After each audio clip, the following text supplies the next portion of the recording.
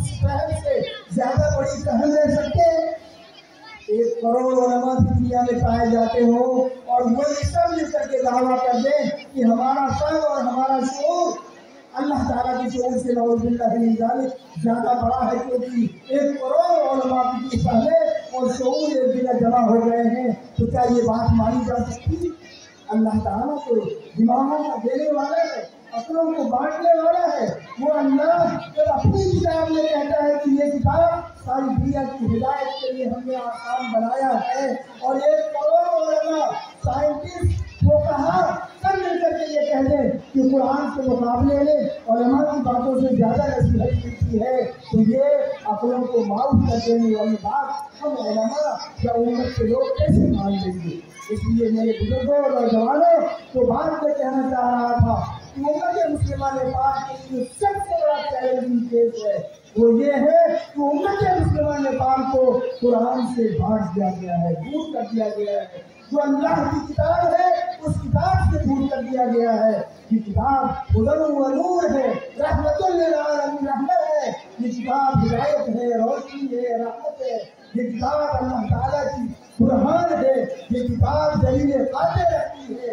یہ کتاب ان لوگوں کو جو لوگ اس کتاب کے حاملین ہیں اور عمل کرنے والے ہیں اس کتاب پر، ان لوگوں کو اللہ تعالیٰ عزت و بلندی دینے والا ہے۔ قرآن کہتا ہے ان اللہ یرفع بہذا، اللہ کے نبی صلی اللہ علیہ وسلم کا ارشاد ہے ان اللہ یرفع بہذا الکتاب اقواما ویضع به آخرین، اس کتاب کو اپنانے والے لوگوں کو اللہ تعالیٰ بلند کرتا ہے، عزت دیتا ہے، اور جو لوگ اس کتاب کو نہیں مانتے ہیں اللہ تعالیٰ ایسے لوگوں کو ذلیل اور رسوا کر دیتا ہے۔ اس لیے پہلی بیماری جو امت مسلمہ کی ہے وہ ہے قرآن سے دوری اور اللہ کے نبی صلی اللہ علیہ وسلم کی سنت مطہرہ سے دوری۔ ہمیں اپنے آپ کو اس کی طرف لانا چاہیے۔ اللہ کے نبی صلی اللہ علیہ وسلم نے ارشاد فرمایا کہ تمہارے درمیان 2 چیزیں چھوڑ کے جا رہا ہوں،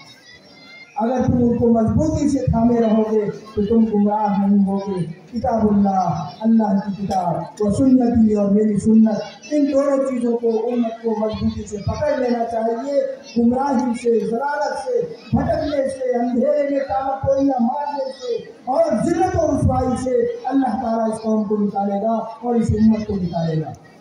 دوسری مشکل اس امت کی جو ہے وہ مشکل ہے تعلیم سے دوری، علم سے دوری۔ اللہ کے نبی صلی اللہ علیہ وسلم نے ارشاد فرمایا تھا طلب العلم فریضۃ علی کل مسلم، علم کا حاصل کرنا ہر مسلمان کے لیے فرض ہے، خواہ وہ مرد ہو یا عورت۔ جو کام مسلمان کے لیے فرض تھا، آپ تصور کریں، میں ایک تصور میں آپ کے سامنے رکھتا ہوں۔ ملک نیپال میں 12 سے 15 لاکھ مسلمان اور ان میں سے 47% مسلمان پڑھے لکھے لوگ ہیں۔ کتنے؟ 47% مسلمان پڑھے لکھے ہیں، یعنی 12 لاکھ میں 47% اگر آپ کہیں تو 6 لاکھ سے بھی کم مسلمان پڑھے لکھے ہیں۔ اور وہ پڑھے لکھے لوگوں میں سے بھی جو اعلیٰ تعلیم والے ہیں 2.5%، یعنی گریجویٹ، ماسٹرز، PhD یا ڈاکٹرز، انجینئرز، ان کی تعداد 2.5%، 2.5% مسلمانوں کی ہے۔ آپ تصور کریں کہ کسی بھی قوم میں نوجوانوں کی جو تعداد ہوتی ہے وہ 30% ہوتی ہے۔ 12 یا 15 لاکھ مسلمانوں میں سے اگر 30% نکالیں آپ تو کتنا ہو جائے گا؟ تقریباً 5/15 یعنی 5 لاکھ نوجوان پائے جاتے ہیں امت مسلمہ میں۔ کتنے؟ 5 لاکھ نوجوان امت مسلمہ میں پائے جاتے ہیں، اور ان 5 لاکھ نوجوانوں میں سے پڑھے لکھے اعلیٰ تعلیم یافتہ لوگ کتنے ہیں؟ 2.5%، یعنی 5 دنی 10 اور پلس 5 اور جوڑ دیجئے، 1500 لوگ مشکل سے بمشکل یا 2000 نوجوان اعلیٰ تعلیم یافتہ لوگ ہیں، جس علم کے بارے میں اللہ کے نبی نے فرمایا تھا طلب العلم فریضۃ علی کل مسلم۔ اس علم کا حال یہ ہے کہ مشکل سے 1500 مسلمان اعلیٰ تعلیم یافتہ نوجوان ہیں، اور باقی 5 لاکھ مسلمانوں میں سے نوجوانوں میں سے 4,98,500 مسلمان نوجوان ایسے ہیں، بچے اور بچیاں نوجوان ایسے ہیں جو تعلیم میں پیچھے ہیں، نیچے ہیں، اور وہ قوم چاہتی ہے کہ ہمیں امامت ملے، سیادت ملے۔ آپ تصور کریں کہ اس قوم کے لوگوں کو امامت کیسے مل سکتی ہے۔ مجھے علامہ اقبال کی وہ کہانی یاد آتی ہے۔ ایک بار یورپ کے کسی ملک کا واقعہ انہوں نے بیان کیا کہ میں ایک راستے سے گزر رہا تھا، میں نے دیکھا کہ اس راستے کے قریب میں چند بچے کھیل رہے تھے، اور وہیں بغل میں ایک بچہ اسٹریٹ لائٹ میں بیٹھا روشنی میں وہ پڑھ رہا تھا، بڑی تندہی سے، بڑی حماقت کے ساتھ پڑھ رہا تھا۔ تو میں اس بچے کے قریب گیا حیرت کے ساتھ، اور اس بچے سے میں نے پوچھا کہ عزیزم، تمہاری عمر کے یہ سارے بچے کھیل رہے ہیں اور تم یہاں بیٹھ کر کے پڑھ رہے ہو، آخر ماجرا کیا ہے؟ کیا تمہیں کھیلنے کا شوق نہیں ہے؟ کیا تمہیں کھیل سے محبت نہیں ہے؟ اس بچے نے جو جواب دیا، بڑا پیارا جواب دیا۔ اس بچے نے کہا کہ حضرت سنیے، دنیا میں یہودی قوم جو ہے وہ مشکل سے 0.5% بھی نہیں ہے، یعنی 1% بھی یہودی قوم نہیں پائی جاتی ہے دنیا میں، اور اس یہودی قوم کا ایک بچہ اگر کھیلنے میں اپنا وقت ضائع کر دے گا تو اس قوم کی گمراہی، اس قوم کی ذلت اور اس قوم کی تباہی اس کے مقدر میں لکھ دی جائے گی۔ میں ایک یہودی قوم کا بچہ ہوں اور اپنی قوم کو زندہ دیکھنا چاہتا ہوں، اس لیے میرے پاس کھیلنے کا وقت نہیں ہے۔ علامہ اقبال حیران و ششدر رہ گئے کہ یہودی بچہ اپنی قوم کے بارے میں کیا سوچ رکھتا ہے، اپنے بارے میں کیا فکر رکھتا ہے، اور مسلم قوم کا بچہ آپ ذرا تصور کریں کہ اسے کالج سے دلچسپی نہیں، اسے مدرسہ سے دلچسپی نہیں، اسے جامعہ سے دلچسپی نہیں۔ اگر آج مفسر قرآن نیپال میں ڈھونڈا جائے تو نہیں ملیں گے، اگر آج نیپال میں محدث ڈھونڈا جائے تو نہیں ملیں گے، اگر نیپال میں آپ ڈاکٹرز ڈھونڈیں تو بہت کم ملیں گے، اگر آپ نیپال میں انجینئر ڈھونڈے تو بہت کم ملیں گے، اگر آپ نیپال میں اکنامسٹ ڈھونڈے تو بہت کم ملیں گے، آپ کو نہیں کے برابر، اگر آپ نیپال میں CA چارٹرڈ اکاؤنٹنٹ ڈھونڈے تو نہیں ملیں گے، اگر آپ ملک نیپال میں LLB کیے ہوئے عدالت کی کرسی پہ بیٹھنے والے نوجوانوں کو ڈھونڈنا چاہے یا بجروں کو ڈھونڈنا چاہے تو آپ کو نہیں ملیں گے، اگر ملک نیپال میں ایسی بیٹیوں کو ڈھونڈنا چاہے جو ہاسپٹلس میں انہی تو کیا کہتے ہیں کہ وہ ماں اور بیٹیوں کی خدمت کرنے والی، جو امراض باطنہ کا علاج کرنے والی بیٹیاں ہوتی ہیں، اسپیشلسٹ ڈاکٹرز ہوتی ہیں، وہ ڈھونڈنا چاہیں تو نہیں ملیں گی۔ اور ہماری مائیں اور بیٹیاں اور بیویاں اور بہنیں جب ہاسپٹل میں پہنچتی ہے تو علاج کہاں کرواتی ہے؟ غیر مردوں کے ساتھ۔ وہ اپنا جو بھی کرنا ہو، الٹرا سونوگرافی کرانا ہو، ایکس رے کروانا ہو، اپنا ٹیسٹ کروانا ہو، جو کچھ بھی کروانا ہو، غیر مردوں کے سامنے جا کر کے ان کو یہ پریشانی جھیلنی پڑتی ہے، اور شرم سے نگاہیں نیچی کرنی پڑتی ہے مردوں کو، باغیور اور خوددار نوجوانوں کو اور بزرگوں کو اپنی نگاہیں بھیجنی پڑتی ہیں، کیونکہ انہیں علاج کروانا ہے۔ کاش کی ہماری بیٹیوں نے یا اس امت کے لوگوں نے آج سے 25 سال پہلے یہ فیلڈ آف کیا ہوتا، کوئی میڈیکل کالج ہوتا ہماری بیٹیوں کے لیے، کوئی انجینئرنگ کالج ہوتا ہماری بیٹیوں کے لیے، کوئی صحافت کے میدان کے لیے ہماری بیٹیوں کے لیے کوئی جگہ ہوتی، کوئی لائر کے لیے کوئی ہماری بیٹیوں کے لیے کوئی کالج ہوتا جہاں ہماری بیٹیاں الگ اور ہمارے بیٹے الگ تعلیم حاصل کر کے، اور آج عدالت کی کرسی پہ ڈھونڈنے والے ہمارے مسلمان بھی ہوتے، یا اسی طریقے سے ملک کے 77 ضلعوں میں سے کم 5 ضلعوں میں ہماری 5% کی نمائندگی کی حیثیت سے، یا 4 ضلعوں میں 4 سیڑھیوں ہمارے مسلمان ہوتے، یا اسی طریقے سے آرمی میں 4% ہم مسلمانوں کو جگہ ملی ہوتی، یا اسی طریقے سے ملک کے ہر عدالت میں لائر کی حیثیت سے، اچھے لائر کی حیثیت سے ہمارے مسلمان ہوتے، لیکن وائے ناکامی متائے کارواں جاتا رہا، وائے ناکامی متائے کارواں جاتا رہا، کارواں کے دل سے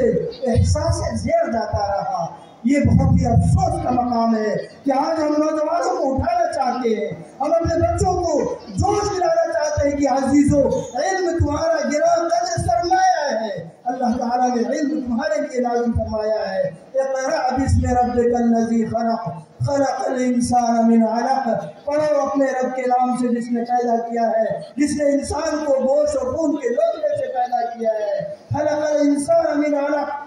اس انسان اللہ تعالیٰ نے، آپ سوچیں کہ پہلی وحی نازل ہو رہی تھی، اللہ کے نبی صلی اللہ علیہ وسلم کوئی ڈاکٹر تو نہیں تھے اس وقت، اور امت مسلمہ کے درمیان کوئی ڈاکٹر تو نہیں تھا، لیکن اس وقت اللہ تعالیٰ اللہ کے نبی صلی اللہ علیہ وسلم سے فرماتے ہیں پڑھو اپنے رب کے نام سے، اور کیا بتا رہے ہیں؟ اس رب کے نام سے جس نے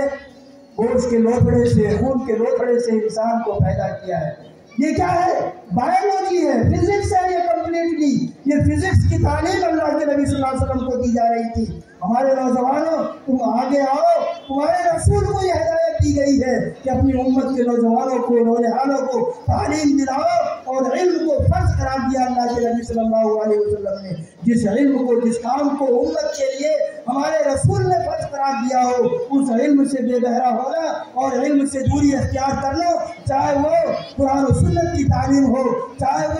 وہ سارے علوم ہو جو آج کے زمانے کے ہم عصر علوم، جس کے ذریعے سے قوموں کی سیادت ہوتی ہے، جس کے ذریعے سے ملکوں کو چلایا جاتا ہے۔ اور یہ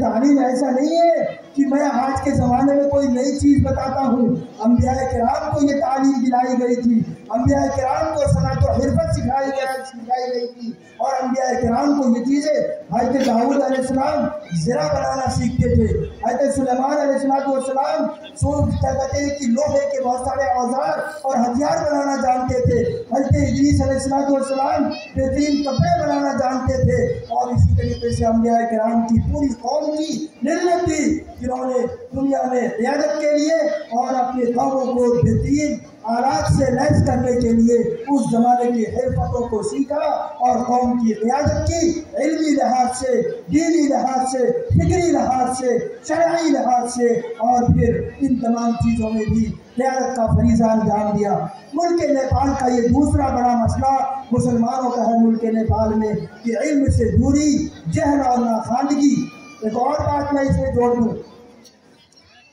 بہت بڑے افسوس کے ساتھ مجھے یہ کہنا پڑتا ہے، بہت زیادہ افسوس کے ساتھ یہ بات کہنی پڑتی ہے،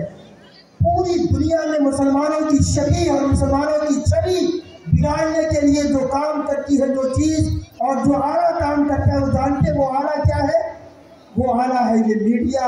radio, television, electronic media, print media, یہ جو اخبارات اور اشتہارات اور یہ ٹیلی ویژن پہ جو نیوز اور خبریں چلتی ہیں اور ویڈیوز جو 24 گھنٹے چلتے رہتے ہیں، یہ پورا کا پورا میڈیا کون کنٹرول کرتا ہے؟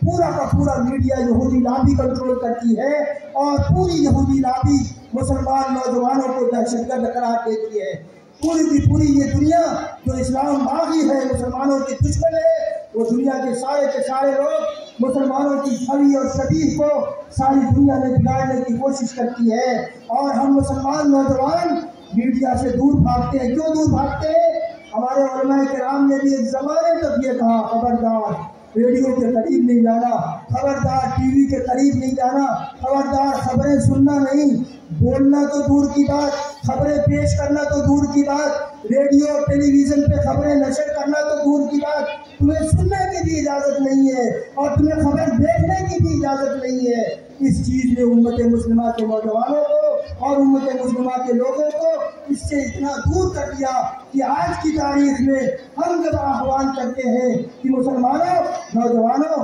میڈیا کی تعلیم حاصل کرو تاکہ تمہارے ہاتھوں میں چینلز ہوں، تمہارے ہاتھوں میں میڈیا مضبوط طریقے سے ہو اور تم ساری دنیا میں مسلمانوں کی شریعت اچھے انداز میں پیش کر سکو، قرآن کی تلاوت خوبصورت آواز میں ہو، قرآن کے ترجمے اور تفاسیر پیش کیے جائیں، سنت مطہرہ کی تعبیریں پیش کی جائیں اور اسلامی تاریخ کے واقعات پیش کیے جائیں اور اسلامی عدالت اور عدلیہ اور قضیے جو جج اور کیا کہتے ہیں کہ عدالت کی کرسی پہ بیٹھے ہوئے لوگوں نے انصاف کیا اور بے راگ انصاف کیا ہے، غریبوں کے لیے، کچلے ہوئے لوگوں کے لیے، کمزوروں کے لیے ان کے حقوق متعین کیے ہیں، اسلام کا وہ چہرہ میڈیا کے ذریعے سے پیش کرو تو ہمارے نوجوانوں میں ایک بھی نوجوان ایسا نہیں مل پاتا ہے جو میڈیا کو کنٹرول کر سکے اور ہم اس کے ذریعے سے ملک نیپال میں اور ساری دنیا میں اسلام اور مسلمانوں کی شبیہ کو بہتر انداز میں پیش کر سکیں۔ بدقسمتی سے یہ ہمارا ایک بہت بڑا نقصان ہے جو تعلیم میں پیچھے رہنے کے ساتھ ساتھ اس محاذ میں بھی ہم پیچھے رہ گئے اور اس کی وجہ سے پورے مسلمان، دنیا کے مسلمان بطور عام اور ملک نیپال کے مسلمان بطور خاص پیچھے رہ گئے اور اس پیچھے رہنے کی وجہ سے ہمیں ذلت اور رسوائی اٹھانی پڑ رہی ہے۔ جو بیرون ممالک کے جو اخبارات اور اشتہارات ہیں اور جو خبریں ہیں وہ ڈر آتی ہے ہمارے ملک میں اور اس کے ذریعے سے ہماری شبیہ کو، ہماری تصویر کو اور ہمارے آواز کو غلط انداز سے پیش کیا جاتا ہے اور ہمیں ذلیل و رسوا کرنے کی اور ہمیں ڈرانے اور سہمانے کی کوشش کی جاتی ہے۔ آپ کو وہ تاریخ یاد ہوگی، ابھی ملک نیپال میں سپریم کورٹ میں ایک مقدمہ دائر کیا گیا ہے۔ میں اس عوام اور اجلاس میں کہنا چاہتا ہوں، ملک نیپال کے سپریم کورٹ میں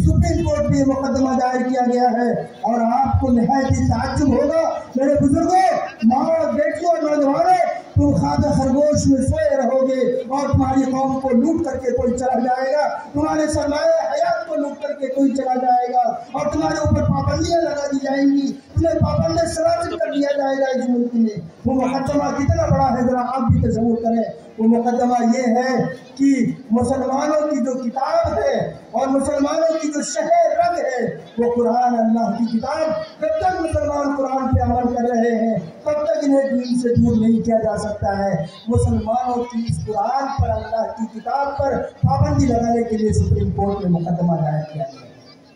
اور یہ سپریم کورٹ میں مقدمہ دائر کرنے کے بعد سپریم کورٹ نے نہ صرف یہ کہ مسلم جماعت اسلامی سنگھ نیپال بلکہ prime minister office, home minister office, Muslim Aayog office اور اسی طریقے سے 77 ضلع کے CDO آفیسز اور اسی طریقے سے دوسرے آفیسز میں سمن جاری کیا ہے کہ اس مقدمے کا اسپشٹیکرن دیا جائے تاکہ ہم اس مقدمے کی سنوائی کر کے اگر قرآن پہ پابندی نہیں لگانی ہے تو کن بنیادوں پر قرآن کی پابندی نہیں لگائی جائے گی، یہ وجوہ لکھ کر کے CDOز دیں گے، ہوم منسٹر دیں گے اور اسی طریقے سے مسلم آیوگ دے گا اور اسی طریقے سے پرائم منسٹر کاریالے سے، پردھان منتری کاریالے سے سپریم کورٹ کو دیا جائے گا، تب اس ریٹ پہ سنوائی ہوگی اور اگر ان کی مرضی ہوئی، نعوذ باللہ من ذالک، اللہ نہ کرے اگر ان کی مرضی ہوئی اور پریشر پڑ گیا، اللہ نہ کرے ایسا ہو بھی نہیں سکتا ہے، لیکن خدا نہ خواستہ اگر ہمارے نوجوان اللہ سے دور، قرآن سے دور، سنت سے دور، اپنے علم سے دور، اپنی سرمایہ حیات سے دور رہ کر کے زندگی گزاریں گے تو وہ دن بھی ہمیں شاید دیکھنا پڑ سکتا ہے کہ اللہ کی کتاب اللہ پہ پابندی لگانے کی آواز جو آج سپریم کورٹ میں پہنچائی گئی ہے شاید سپریم کورٹ اس کے حق میں کہیں فیصلہ نہ کر دے اور پوری جو مسلمان نیپال محروم ہو جائے قرآن مجید سے اور قرآن مجید کو پڑھنا جیسے کہ رشیا میں کبھی کسی زمانے میں، جیسے کہ چائنا میں کسی زمانے میں، جیسے کہ اور دوسرے ممالک میں کسی زمانے میں جرم تھا، ویسا جرم ہمارے ملک میں نہ ہو جائے، ایسی صورتحال نہ پیدا ہو جائے۔ میں نوجوانوں، میں بچوں اور بزرگوں، میری ماں اور بیٹیوں، میں آپ کو یہ آہوان کرنا چاہتا ہوں، ہماری اللہ کی کتاب قرآن مجید ہمارے سینوں میں دفن رہنے کے لیے نہیں ہے، یہ کتاب اللہ کے بندوں تک، اس کا پیغام اللہ کے بندوں تک پہنچنے کے لیے ہے اور جب تک یہ فریضہ یہ امت انجام نہیں دے گی من حیث الامہ،